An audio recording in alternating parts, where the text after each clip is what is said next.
Mob সৃষ্টিতে কিছু মানুষ উস্কানি দিচ্ছে বলে মন্তব্য করেছেন নিরাপত্তা বিশ্লেষকেরা। বলেছেন, বিশৃঙ্খলার মধ্য দিয়ে ফায়দা নেওয়ার ষড়যন্ত্র করছে একটি মহল।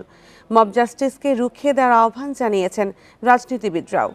যারা মবের নামে অরাজকতা সৃষ্টি করছে তাদের চিহ্নিত করার তাগিদ দিয়েছেন বিশ্লেষকেরা। ছাত্র জনতার অভ্যুত্থানের পর দফায় দফায় মব সৃষ্টি হয়েছে। এ নিয়ে দেখা দিয়েছে মিশ্র প্রতিক্রিয়া।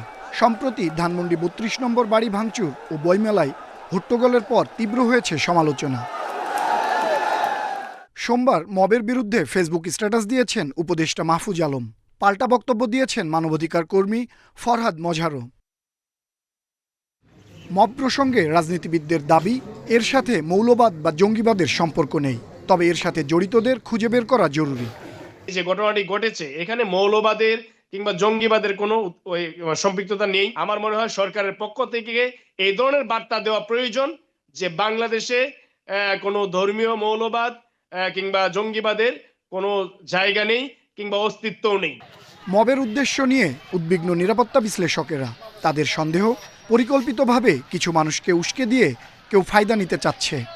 সে যখন নিশ্চিত থাকে যে এই অপরাধের করবার কারণে তার কোনো শাস্তি হবে না, তখন তার ভেতর একটা ফলস পারসেপশন কাজ করে যে এই মাঠটা তো তার। অগ্নিকাণ্ডের সম্পর্কিত আছে কিনা, অর্থলগ্নি সম্পর্কিত আছে কিনা, নেপথ্যে কোনো রাষ্ট্র আছে কিনা, এই সকল তথ্য উপাত্তই আমরা প্রত্যাশা করি যে এই সমস্ত ঘটনার পেছনে যা আছে সেটা আমাদের কাছে এই ইনফরমেশনগুলো থাকতে হবে।